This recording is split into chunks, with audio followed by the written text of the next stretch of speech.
مولاي صل وسلم دائما أبدا على حبيبك خير الخلق كلهم نبوي سيرة سيد الكونين والثقلين محمد په دې خبرونه کې به تاسو ته د رسول الله صلی الله علیه وسلم د ژوند حالات په تفصیل سره وړاندې شي.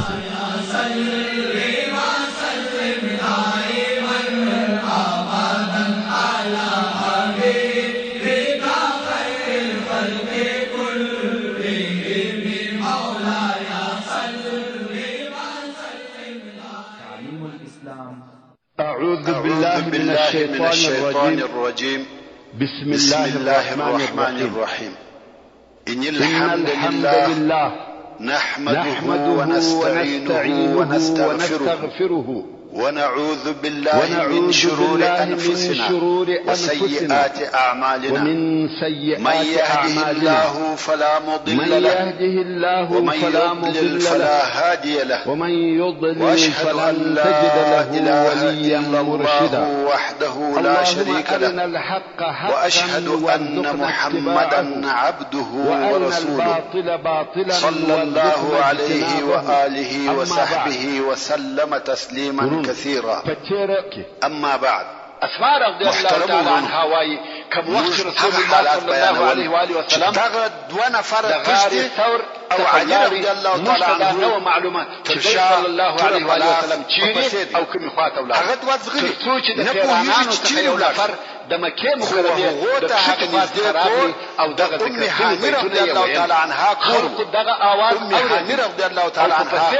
خصوصا طالب لور او د علي رضي الله تعالى عنه د مکې مکرمې تر لوړې دغه دوه نفره د ام هاني رضي الله تعالى عنها كم وخت چې موږ دغه بیتونه واورېده امان راک موږ پوه شو رسول الله صلی الله علیه و آله وسلم دا د کور دروازې ته ووت طرف رهیدي کبوري یو سپور فارس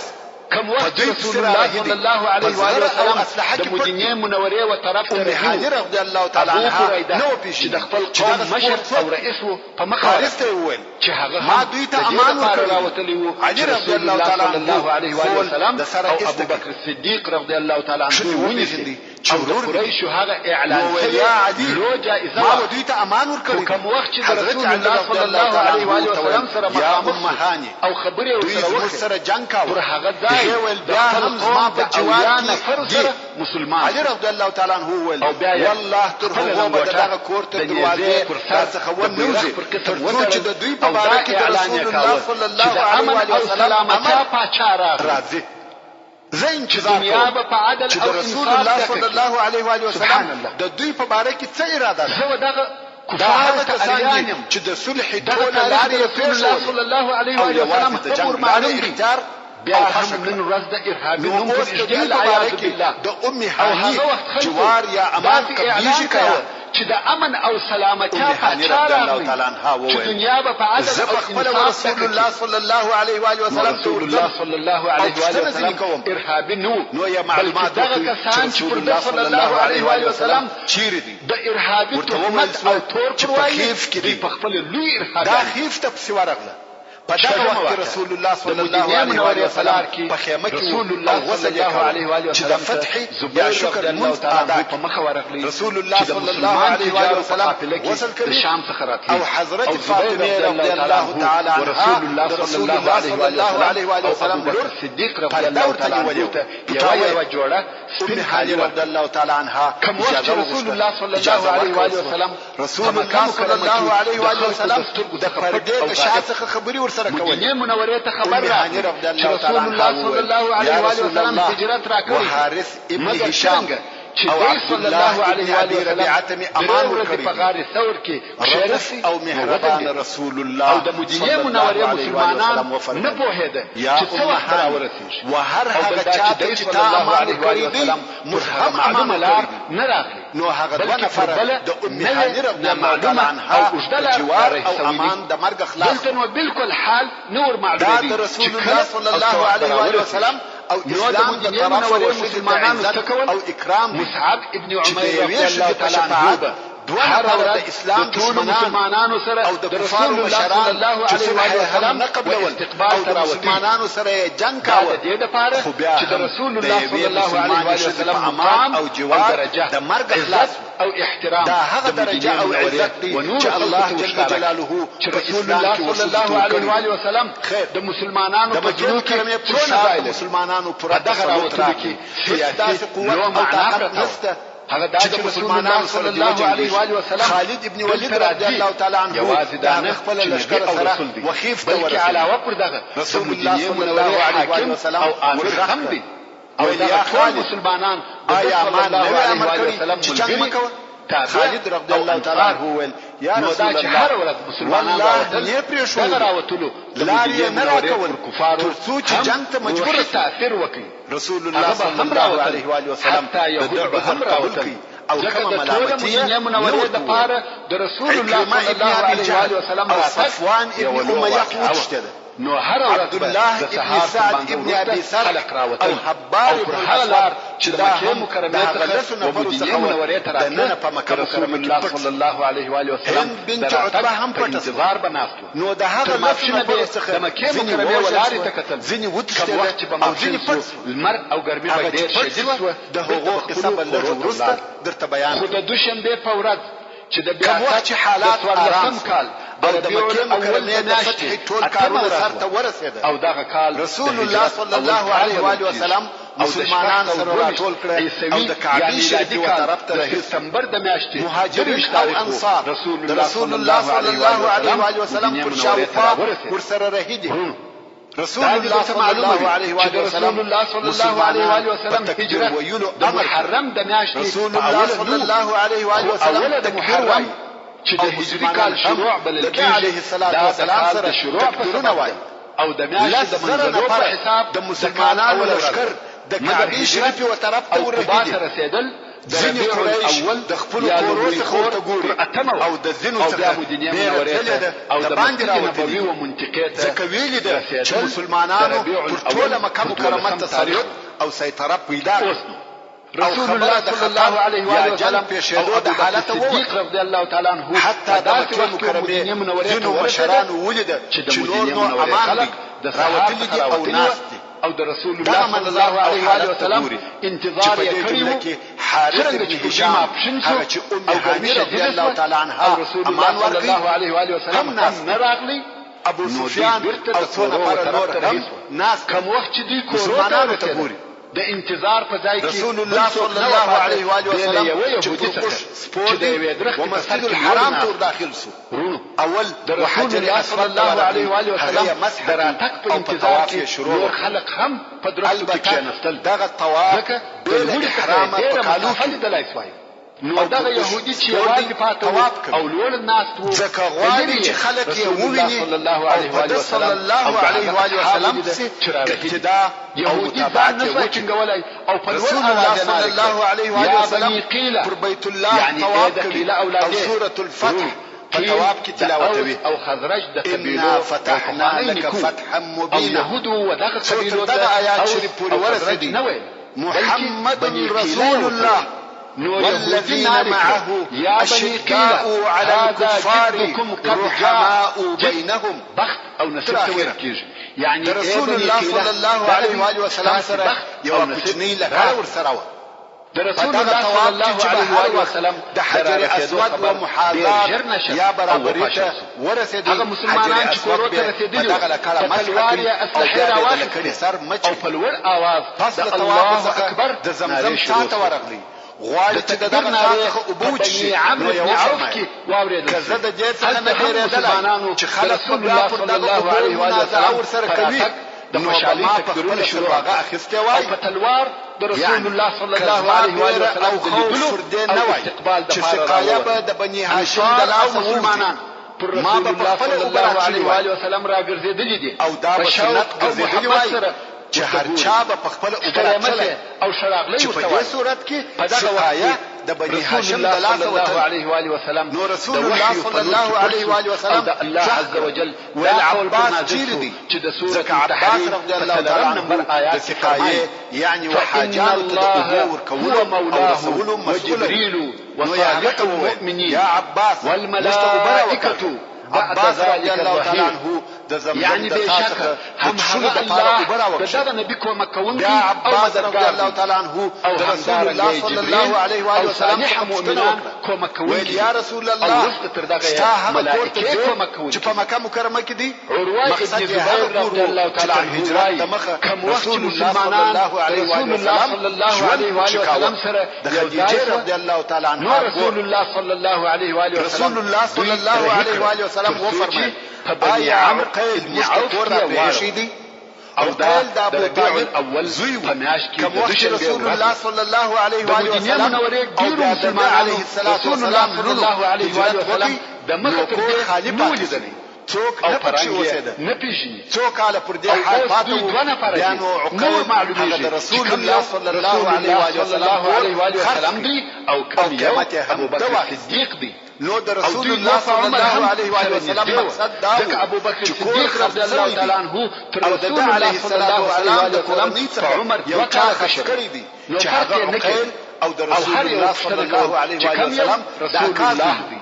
نو چې د مرد ګوي شدت چې وسړي ته ورسم ابو بکر رضی الله تعالی عنه ولارسو او پر رسول الله صلی الله علیه و آله وسلم نو نسورزي په مکه مکرمه کې پاتسو چې دا رسول الله صلی الله علیه و آله وسلم دی او د غبل ملګری بیا نو رسول الله صلی الله علیه و آله وسلم امر وکړ د مدینه منوره ته راوځي او رسول الله صلی الله علیه و آله وسلم او د کعبه شریف سره ورته د پاره راغلی رسول الله صلی الله علیه و آله وسلم د مدینه منوره په تاریخ کې دا ډېر اعظم خطبه و مدینه منوره نه الله جل جلاله حمد مسلمانان مجد رسول الله صلی الله علیه و آله وسلم د الله جل جلاله ثنا او صفات پر خپل ځان درود ووایي صلی الله علیه و آله وسلم د احکام په بیانولو د شروع ابن هغه د جاهلیت عادات او کارونه لغوه رسول الله صلی الله علیه و آله وسلم قتل او قتال د وینو تویول په دغه ځای کې سود او ربا حرام او فرمایي د جاهلیت ټول کارونه زما د پښو لاندې دي یعنی عبث او بهوده کارونه اولین مسجد او تر دې وروسته اسلام اعتبار لري او نه چلیږي. رسول الله صلی الله علیه و آله وسلم چې اول کار په مدینه منوره کې کړی د عمل هغه د مسجد جوړول اسلام او د احکام اسلام کې خلق امر دي اهمیت د جاهلیت ټول عادات او رسومات یوازې د مانځه او کارونه بلکې مسجد په اسلام کې د هر شي او هر کار مرکز رفاده یعنی د بیت الله الحرام اهتمام او غم خوردنی چې ولغه جهاد د لشکر د مسلح حاجیانو د جوړولو مرکز او خورو خدمت چې ولغه د سقایا او رفاده اجتماعات مرکز دی. دغه کارونه پر خپل ځای پاتې او د کور مسلمانانو د فخر او شرف پر خپل ځای محفوظ مسلمانانو لپاره عام او رئیسي مرکز دی او مهم کار ځکه د هغه د جوړولو او ثقافت شوه او دغه مگر د جاهلیت ټول کارونه رسول الله صلی الله علیه و آله وسلم رسول الله صلی الله علیه و آله وسلم مسجد قباء بیا یې قریش ته هغه مشهوره جمله وویل الله عز وجل د سوره یا معشر قریش ما ترون انی فاعل بكم يعني فکر کوي چې على تقوى من اول يوم هو وویل د خیر امید مدي مهربان او روح او مهربان او يحبون ان يتطهروا صلى الله عليه وآله وسلم وفرمایي زواتات يعني خامخا هغه مسجد لك يوسف عليه السلام او اتخل ورونه لا تثريب عليكم اليوم پرتاسي نن زما د طرفه هیڅ ملامتي نه ورځي دغه مسجد کې داسې خلق دي یعنی زما د جزا عفو خپل ځانونه نو رسول الله او صلی الله علیه و آله وسلم او الله عز وجل عفو کوونکی او ټول معاف کړ دا مسجد ساده او د خاص خود رسول الله صلی الله علیه و آله وسلم او مسلمانانو صلی الله علیه و آله وسلم د قریش عملونه جنگونه او آزارونه ټول په یاد په لږ وخت کې جوړ مگر نن رسول الله صلی الله علیه و آله وسلم رسول الله صلی الله علیه و آله وسلم وټول اهل مکه ته عام عفو وکړ خلق بورتراته رسول الله صلی الله علیه و آله وسلم سره په مکه مکرمه کې دی په مکه مکرمه کې الله علیه و وسلم د خلق ژوند او موجود د هستوګنې رسول کارونه الله صلی الله علیه و سلم برابرول او د خلق په مابین د هغه مهاجرو مسلمانانو ژوند ځنی کوي څوک ستړي مې ورسره کوي څوک یې د حال په قباء کې د رسول الله صلی الله علیه و اسلام پر مکه مکرمه پورا مسلط چې دا د جمعې ورځ په دغه وخت نو یو واقعه چې د رسول الله صلی الله علیه و سلم ماماګان حال وي عمر هغه هم د اسلحه او تور سره د رسول الله صلی الله علیه و سلم د وجلو الله عز وجل په امر پر خپل اوښه د ځان سره یو خنجر پټ کړی ابو بکر صدیق رضی الله تعالی عنه صلی الله علیه و سلم د مدینه منوره په دغه وخت کې رسول الله صلی الله علیه و سلم پر کعبه شریف په طواف کاوه د مدینه منوره خلقو دغه مخه د جمعې المنځ کاوه صلی الله علیه و سلم اول هغه څوک چې د جمعې المنځ کړی دی کوم وخت چې رسول الله صلی الله علیه و سلم ته ورنږدې رسول الله صلی الله علیه و سلم وتواد ابن زراره رضی الله تعالی عنه په خپل کور یا رسول الله او دغه د جمعې اول منځته سلوي رسول الله حضرت صلی الله علیه و سلم و فرمایي نو د دې جهت څخه ځینې علما وايي چې د جمعې د منځه د شرطو څخه یو دادی چې الله تر سلوي کم نوي مگر دا دلیل نه دی صلی الله علیه و سلم اول جمعه د خلق تعداد یو سلويشت وای اولیا فضاله د الله څخه مغفرت وغواړي چې خلق ودغه استغفر الله او رسول الله صلی الله علیه و سلم خپل مبارک لاس د فضاله په ذکر کې شاوه مقصد د جمعې الله څخه اول مغفرت چې په مدینه منوره کې رسول الله صلی الله علیه و سلم رسول الله صلی الله علیه و سلم ابن زراره مبارک لاس په کوی راپورته کوي سلوي فضاله وایي د مخه تر دې چې رسول الله صلی الله علیه و سلم د قباء لاس را باندې کښې منورې پر طرف رهیدي د مځکې پر مخ مې د هیڅ چا سره دون عداوت نه درلودي لکه د ده علیه الصلاة والسلام سره نو رسول الله صلی الله علیه و سلم د جمعې الله جل جلاله په ټولو مخلوقاتو کې هیڅ شی تر ده علیه الصلاة والسلام ما ته خوښ د جمعې په دغه المنځ کې یعنی په دغه یوه لحظه کې تر ټولو مخلوقات او موجودات وما تقران الله علیه و سلم وویل دا هم د رسول الله صلی الله علیه و سلم د معجزو څخه یو معلمه د شروع فضاله د دې ځای څخه رهیسو یعنی په اسلام کې د رسول الله صلی الله علیه و سلم اوله خطبه چې فضاله د هغې سره ناوړه تعلقات درلوده او کله به د هغې و ملاقات ته او مدینه منورې په هغې ښځې ولیدي او ولایت چې مجلس سره رسول الله صلی الله علیه و سلم په بیتو یا اشعار سره او دغه ورځ څخه د څنګه چې هغه بیتونه په عربي دي سره ترجمه درته رانقل صلی الله علیه و سلم سره بدل شو دې ماته وویل راسه چې مجلس او خبرې سره منوره ما ویل یا او دا کار الله او اسلام پر ما منع کړی او ظلام کما محمد صلی الله علیه و آله وسلم او د فتح فورا نوای دي چې بوتان یې ماته زبدرونه او کفه د خوشحالي په خندا د الله دین سره د ورځې په مثل او د روشانه ولیدنو او هلکانو د رسول الله صلی الله علیه و آله وسلم په استقبال کې یعنی د تاریخي لا تاریخ او لوړ اواز سره طلع البدر علينا من ثنيات الوداع رسول الله صلى الله عليه وسلم علينا ما دعا لله داع شاو خبر ګرځیدلی ايها المبعوث فينا جئت بالامر المطاع جئت شرفت المدينه مرحبا يا رسول الله صلى الله عليه واله وسلم ولارسو دخلت ما بين کې ګرځي هل ابو سفيان یو ځای ناس دی په فکر او چرت کې ډوب دی فکر وهي چې اوس باید څه وکم مکه مکرمه تسلیم شو اوس څنګه کولای سم چې اهل مکه او قریش سره راټول کم او د ځینو عربو څخه کومک وغواړم بیا یو لښکر جوړ او برابر کم او د مسلمانانو سره جنگ وکم په دغه فکر کې غمجن ناس دی د ځان سره نقشې جوړوي چې څنګه به په دې کار کې کامیاب او موفق سم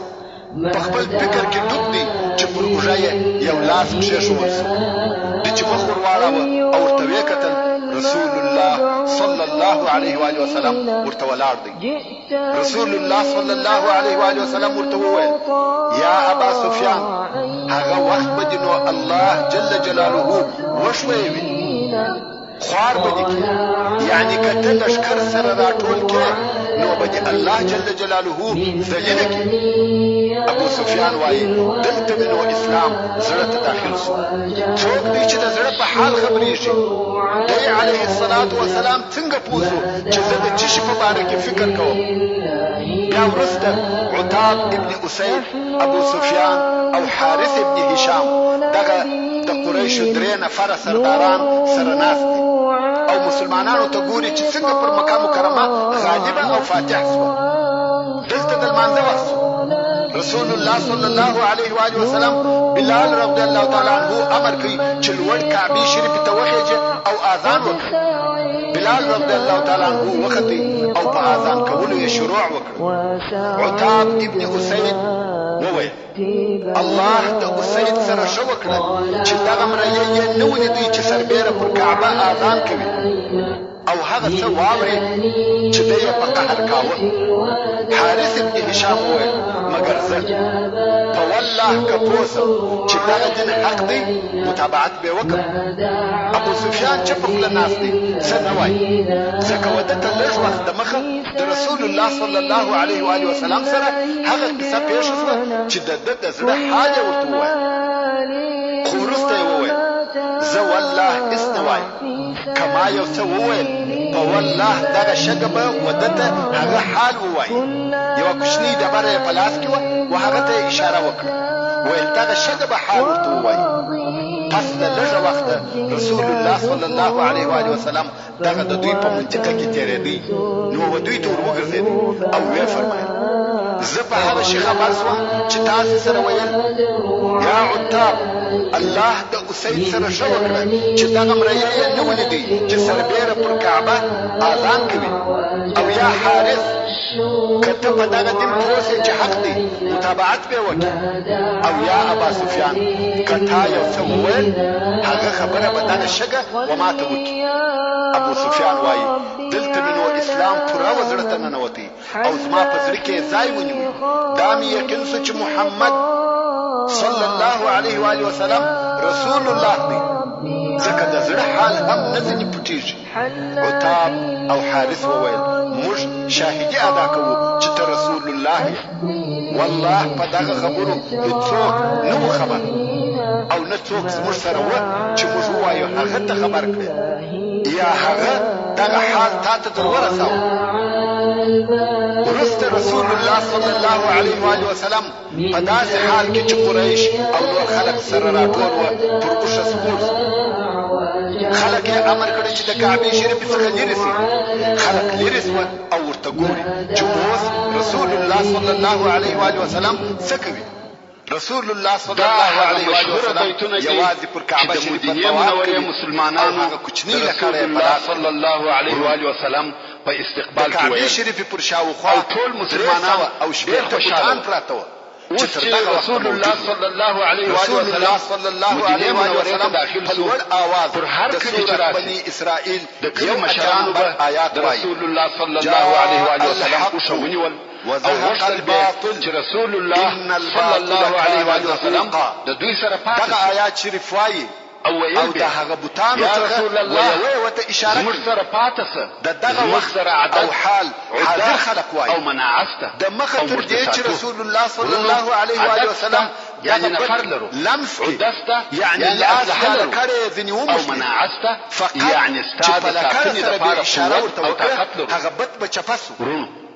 انصار د شام د ډېر مال او شتمنۍ خاوندان نه طرف ولوېدي خو هر یو دا تمنا او ارزو درلوده چې رسول الله صلی الله علیه و آله وسلم د ده په کور کې واړه فقط د رسول الله صلی الله علیه و آله وسلم یوه اشاره بې له لمسه څخه بوتان چپه کېده او ویل یا رسول الله عدد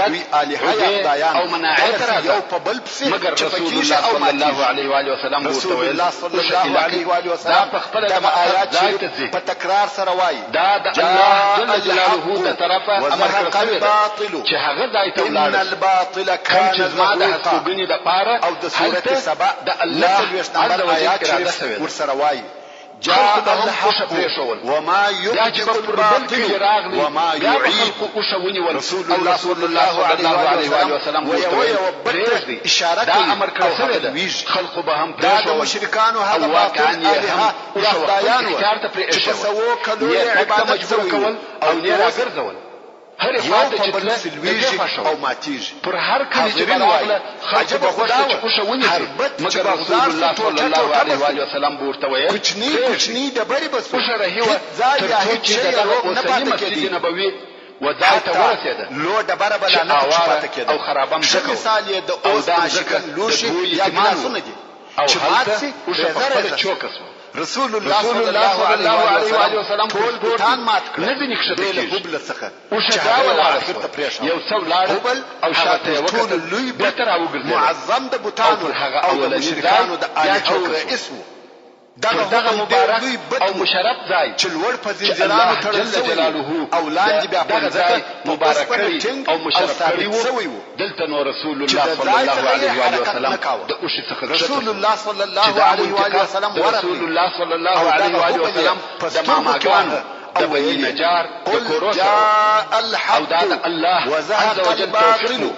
ان الباطل كان زهوقا رسول الله صلی الله علیه وسلم هم دا خوښو چې د خپل ماماګانو سره واړوي لکه زلزلہ چې پر رسول الله صلی الله علیه وسلم یې پسخرګو کې رسول الله صلی الله علیه وسلم راټول او خبري وکړي ځکه په اوس هر یو وایي چې موږ قرار راځي یو ور نسوخ ځه ابو ایوب انصاری رضی الله تعالی عنه فتلوار راغلی اخر رسول الله صلی الله علیه وسلم سامان یې د اوش څخه واخیست او خپل کوته نه نیسي مات خصو رسول الله صلی الله علیه وسلم چې ما سامان چې کوچنی ټوټه بس ایوب رضی الله تعالی عنه رسول الله صلی الله علیه وسلم اصحاب کرام صلی الله علیه وسلم فرمایل المرء مع رحله يعني سړی د خپل سامان سره د هغو خلقو په لاسو ما رسول الله صلی الله علیه وسلم د استوبن شرف قریش د ابو ایوب انصاری رضی الله تعالی عنه چې ټوټه نو اسلام او اسعد ابن زراره رضی الله تعالی عنه راغلی د رسول الله صلی الله علیه وسلم کوشه خپل کور ته هغه چې د عمرو ابن لحي څخه شروع شوی په دغه قسم رسول الله صلی الله علیه وسلم استدامه هم درته بیان کړ چې د عمرو ابن لحي په واسطه و جزيره العرب ته راوړسوه ولي او خير البشر محمد مصطفى سرور کائنات صلی الله علیه وسلم په لاس دغه ذکر افتخارانی سم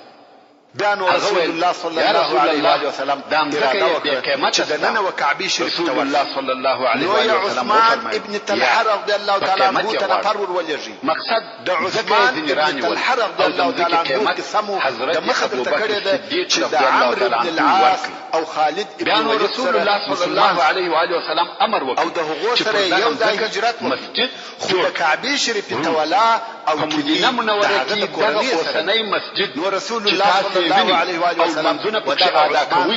د رسول الله صلی الله علیه وسلم د بني شیبه څخه کلیرا دغه ځکه جوړ بني شیبه د عبد الدار اولاد بیت الله الحرام عثمان ابن طلحه رضی الله تعالی عنه هغه مبارک ترين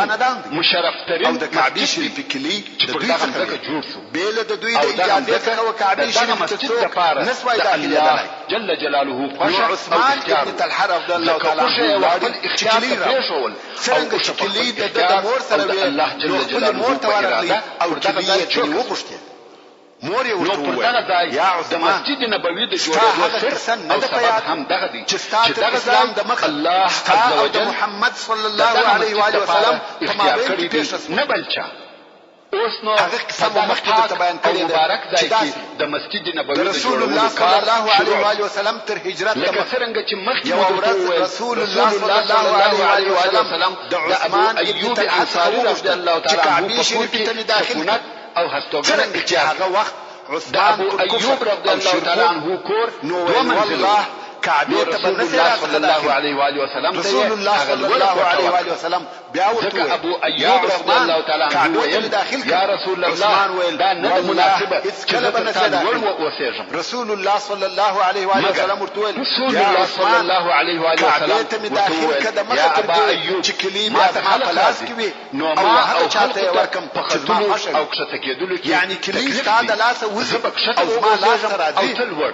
عثمان ویل ایوب رضی الله تعالی عنه کلی ستا پلاس کې سوی او هلته د مسجد په جوړولو شروع د مزکی تر مخ د مزکی ټول اصحاب کرام کار کوي یعنی هغه وخت نو ما د پاره د اول ورځ د مسجد په کار شروع وشو هغه ورځ الله جل جلاله مگر عثمان رضی الله تعالی عنه مسلمان زکه آباد او ودان دغه تصور پیدا الله عز وجل د سوره ویل کزه نمبر آیات فرمایي محمد صلی الله علیه و آله وسلم من الارض قدر تویلی واستعملكم فيها علیه و آله وسلم يعني هم الله تاسو د هغه چاته دا ورکی چې د خوښ او په دغه مځکه کې د اعمار او آبادېدو طلب درڅخه کوي دا رسول الله جل جلاله او خامخا یې باید د امر اطاعت وکړي کلی راکه نو ځکه د مسجد کلی جوړولو شرط او فوري شروع کې پټ کړي او د مسجد د جوړولو په وخت کې صحابه کرام د ستړیا د لري کولو لپاره دغه بیتونه ویل او بني عبدالدار لا عيش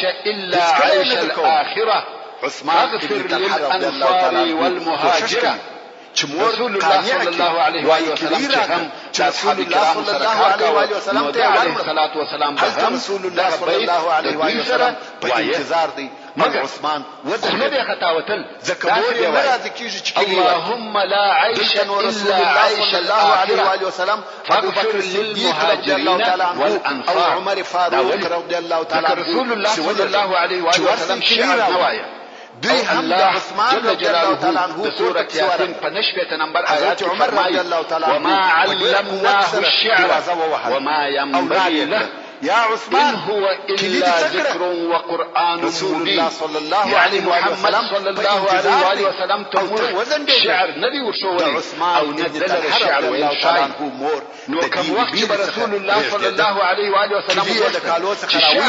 او عثمان ته ورک خپل شعر نه بلکې د بل چا په شعر کې به هم خطاوتي چې پرځای ده چې رسول الله صلی الله علیه وسلم تر هر چا فسخ رسول الله صلی الله علیه وسلم ته ورور حتى هذا شعرونه چې د صلی الله علیه وسلم په وخت شرف او عزت خلقو کې مشهور او خلقو بویل او دغه خپل شرف والسلام نو د رسول الله صلی الله علیه وسلم خلاص کې کښه شعر د وزن بواوش رسول الله صلی الله علیه و آله وسلم پوهیږي نو دغه د مسجد په کار کې چې مسلمانانو شعر وایي د علیه الصلاة والسلام هغه قصه په خلقو کې هم مشهوره جبه به د شعر د طرفه صلی الله علیه وسلم د کعبه شریف دروازه خلاص کړه ویل د چې مشرکان صلی الله علیه وسلم د مسجد په جوړولو کې په هغه جمله کې د ابراهیم علیه السلام او اسماعیل علیه السلام عکس صحابه کرام په کار کولو کې ډېر کوشش کاوه شکل یې رسم کړی و چې ازلام یې صلی الله علیه وسلم کار کوي صلی الله علیه وسلم وفرمایي نو خود په کار کې الله شدت کاوه فعلوا بشيخنا هذا والله ما استقسم بالازلام قط رضي الله تعالى عنه الله دغه رسم کوونکی ووجني زموږ د شیخ سره داسې عمل کړی دی والله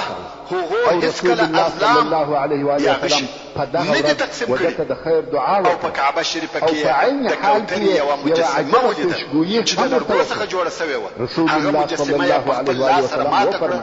نور به رسول الله صلی الله علیه وسلم کعبې شریفې ته نه ورننوت بلکې ځینې اصحاب کرام یې امر کړه چې کعبه شریف ته ورننوځي او هغه رسمونه چې په کعبه شریفه کې دي پاک او زایل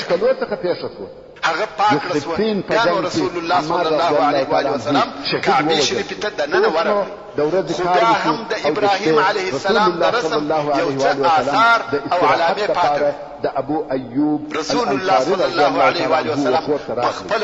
د رسمو هغه پاته علامې په خپل مبارک کالي مشلې ابو ایوب چې پوره پاکستان چې اوس چې دننه کعبه شریفه د بوتانو د رسمو څخه پوره پاکه شوه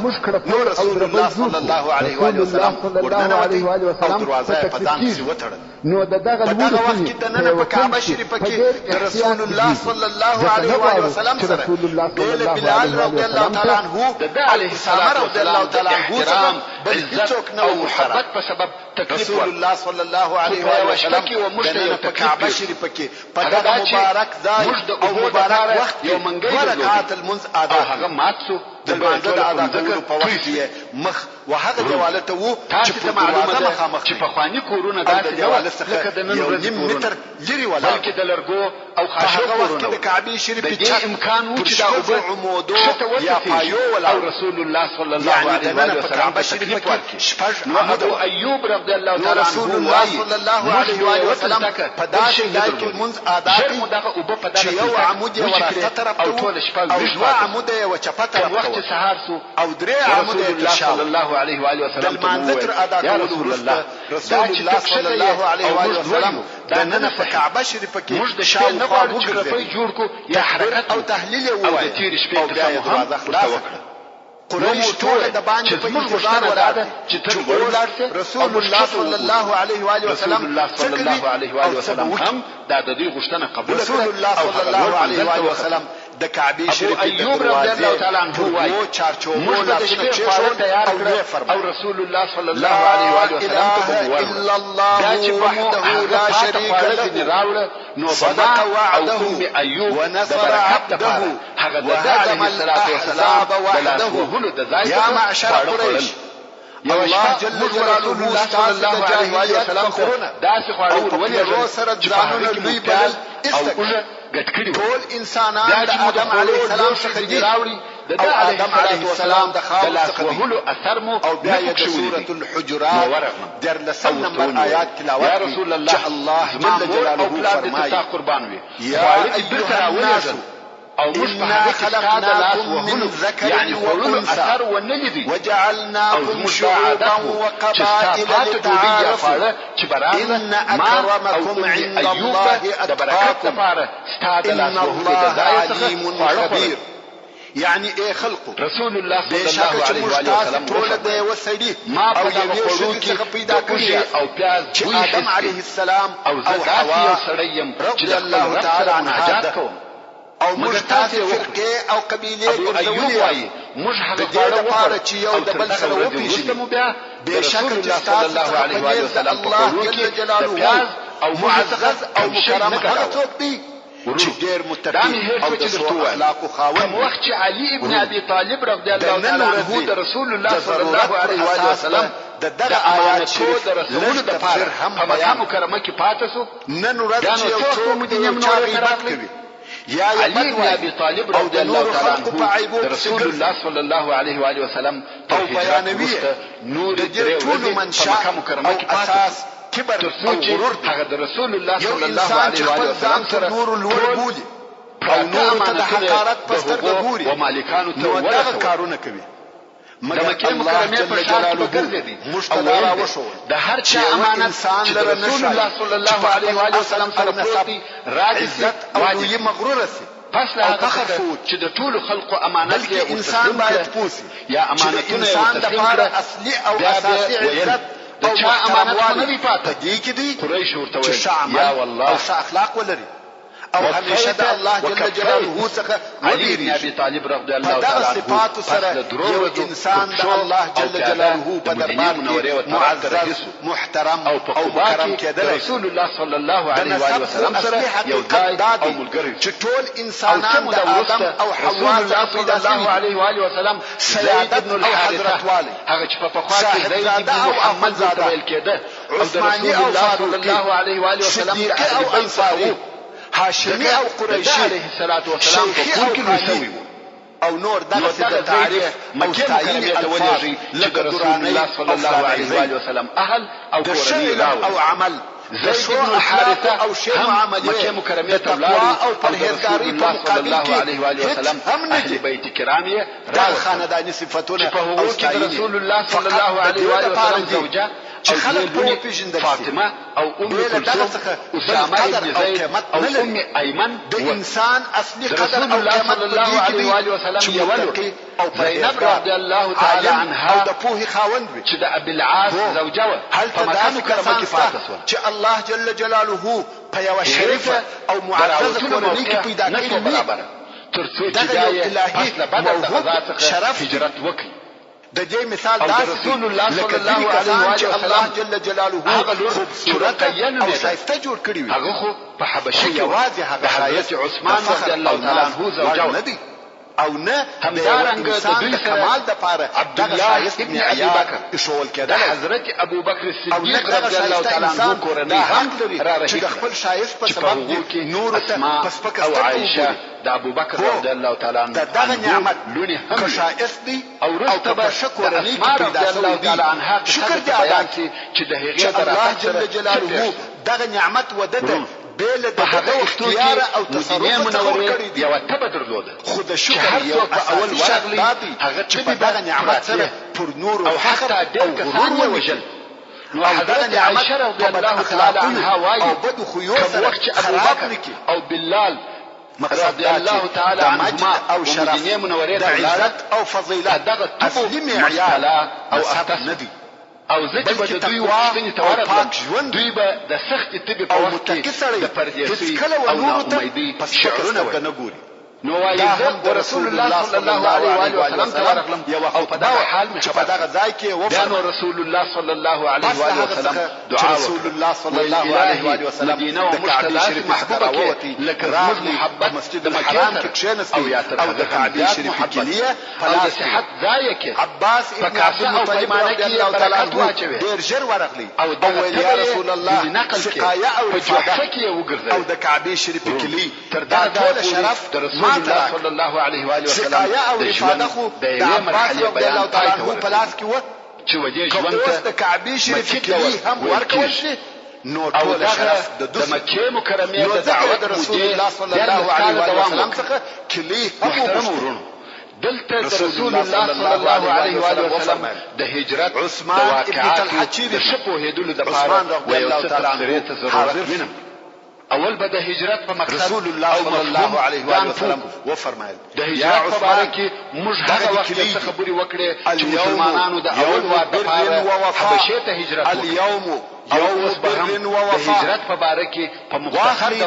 ډول سره د شیبه اولاده جل جلاله ابد واخلي دین او عقیده د قیامت تر ورځې دغه کلی ستاسې دي ستاسې څخه به څوک واخلي او عقیده ظالم د زوال او خرابۍ سره مخامخ تاسې د پر بیته او عقیده امینان کړي جديږي کم شی چې دغه بیته څخه وتاسې ته درېږي په ښه طریقه سره یې خوري قیمت نه لري. نو د کعبه شریف کلی عز وجل پر مسلمانانو دا فرض کړی ده چې د دې چې د کعبه شریف دروازه کلار کې دغه ټول شیان قرباني بني شیبه نه پاچا او نه رئیس چې مال نه بل د عزت خاوند و کعبه شریف ته ننوتلی دغه تولا د رسول الله صلی الله علیه و سلم په امر سره د دوی ده په کون کې د الله عز وجل د قانون تقاضا ده رسول الله صلی الله علیه و سلم په سالم عقیده او په حق دین مگر کوم وخت چې رسول الله صلی الله علیه و سلم په کعبه شریف کې المنز ادا کړي او بیا راووت فورا په هر اندازه سره چې یو عمر ابن الخطاب اسلامي اخلاق او لاس ونیسي کعبه شریف ته ورننوتي او د بلال رضی الله تعالی عنه څخه پوښتنه وکړه چې رسول الله صلی الله علیه و سلم پر کوم ځای المنز ادا کړي ځکه عبد الله ابن عمر رضی الله تعالی عنه د رسول الله صلی الله علیه و سلم پر متابعت ډېر حریص و. هر کار چې رسول الله صلی الله علیه و سلم کاوه یا به کړی وو عبد الله ابن عمر رضی الله تعالی عنه د هغه کار د کولو ډېر کوشش کاوه. نو فورا وکعبه شریف ته ورننوتی او د بلال رضی الله تعالی عنه څخه پوښتنه وکړه چې رسول الله صلی الله علیه و سلم پر کوم ځای المنز ادا کړ. حضرت بلال رضی الله تعالی عنه هغه ځای وروښاوه د عقیدې د طرفه د حق تصدیر یو ملت پر هغه ځای او مادیات د طرفه په خپل پښو ولاړ دا مې هیر سو چې د بلال رضی الله تعالی عنه او وطنونه به د ځان تابع ګرځوي المنز ادا کړي. خو په حقیقت او واقعیت کې کوم وخت چې الله جل جلاله مکه مکرمه رسول الله صلی الله علیه و آله وسلم او مسلمانانو ته فتح کړ، د هغه خرابي او بربادي نیولو ته حق وشاره او په حق د هغه سبب نو دا معلومه سوه چې کامیابی ته بل لار نشته انسان د عمر لږوالي او ټول د مسلمانیدو اراده وکړه او د رسول الله صلی الله علیه و آله وسلم سره د بیعت لپاره نه سره یو ځای نه د غافله او کمزور انسان صلی الله علیه و آله وسلم نو ځکه الله عز وجل د صفا پر غونډې کښېنستی او حضرت عمر رضی الله تعالی عنه او وطن سره قرباني علیه الصلاة والسلام کښته ناست قانون ګرځولې د خلقو څخه بیعت دغه قرباني د مسلمانانو لپاره پر دې بیعت ورسره وکړي د مال او وطن د علیه الصلاة والسلام اوامر به اوري او تر کومه ځای او چې مرحله کې دوی دغه ټول شیان د لاسه ورکړي د رسول الله صلی الله علیه و آله وسلم سره چې بمرانو بیعت کاوه رسول الله صلی الله علیه و آله وسلم صلی الله علیه و آله وسلم کوم وخت چې رسول الله صلی الله علیه و آله وسلم د نرانو د بیعت سره نو یې د شوم سره په بیعت او شروع وکړه مالونه او کورونه پریښول فقط زموږ په اصطلاح یعنی د خپل په خبرو سره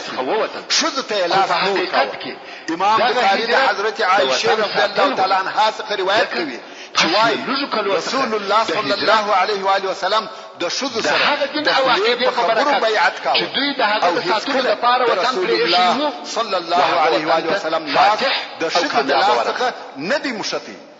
بل هغه شذ چې مسلمانانو ته ازارونه ورکول الله او د رسول الله صلی الله علیه و آله وسلم رسول الله صلی الله علیه و آله وسلم د صفا پر غونډې ناست او حضرت عمر رضی الله علیه و آله وسلم کښته او ښکارا شذ سره د رسول الله صلی الله علیه و آله وسلم په امر بیعت ښکارا شي یعنی د رسول الله صلی الله علیه و آله وسلم د اجرات څخه معلومیږي هغه دا چې رسول الله صلی الله علیه و آله وسلم د ټول اصحاب کرامو د جملې څخه حضرت ابوبکر صدیق رضی الله تعالی عنه الشهداء حمزه رضی الله تعالی عنه تر شهادت رسول الله صلی الله علیه و آله وسلم ګری وي او ذکر علماء کرام د دې څخه د رسول الله صلی الله علیه و آله وسلم د ابوبکر صدیق رضی الله علیه و آله وسلم د محبت نه پړوتی یاد کړي و چې دای رضی الله تعالی عنہ ټول اصحابو رسول الله صلی الله علیه و آله وسلم په مابین کې راغلي مخې او پس د رسول الله صلی الله علیه و آله وسلم څخه هم دای رضی الله تعالی عنہ د خلافت او رسول الله صلی الله علیه و آله وسلم د شذ د بیعت په ورسته کې نور ډیر شي مثلا رسول الله صلی الله علیه و آله وسلم چې الله جل جلاله لره به د لمانځه د امامت لپاره ابو بکر رضی الله تعالی عنہ هر مات کړه سو او پر دې تاکید کاوه چې د خلکو د لمانځه امامت به زموږ سره یو څه رضی الله تعالی عنہ څخه دا رسول الله صلی الله علیه و آله وسلم په هغه صحیح حدیث کې چې رسول الله صلی الله علیه و آله وسلم فرمایي ابا سفیان یو خلیل پیدا کولای ما د مال څخه یو څه اخیستی خلیل ګرځولای خبره رواه ما ته حلال وو او وکان هم الله عز وجل هغه احسان سره چې په خوا دې اخیستی الله تعالی عنہ دغه امتیاز رسول الله صلی الله علیه و آله وسلم و فرمایل ابو بکر رضی الله تعالی عنہ د رسول الله صلی الله علیه و آله وسلم په ملګرتیا کې یا نبی الله صدق او اخلاص یو نمونه او مثال بلکې خپل روح او مال د رسول الله صلی الله علیه و آله وسلم په ملګرتیا او د هغه د پاره قربانول موږ ولید چې رسول الله صلی الله علیه و آله وسلم ته وویل تر هغه به ته غار ته نه ننوځې تر څو چې زه ورنسم على المرسلين محترم والحمد لله رب العالمين حسابه إن شاء الله تعالى سبحان ربك رب العزة انسان عما يصفون وسلام على المرسلين والحمد لله رب العالمين د اسلام د مبارک دین بشپړ تعلیمات اوس له تعلیم الاسلام رادیو څخه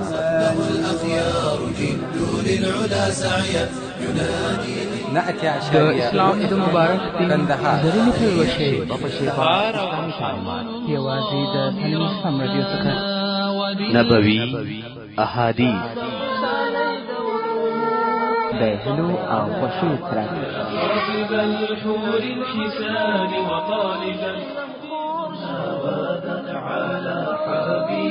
د نبوي سیرت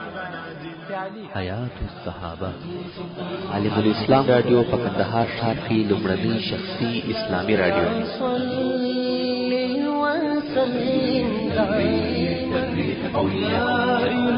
په دې ښکلي او ښایسته کې د ژوند څو شېبې تېرول عالم الاسلام رادیو د هیلو او خوښیو سرچینه د کامیابۍ راز د الله جل جلاله په عبادت کې نغښتی دی. زمانه لري دوام ستا بنا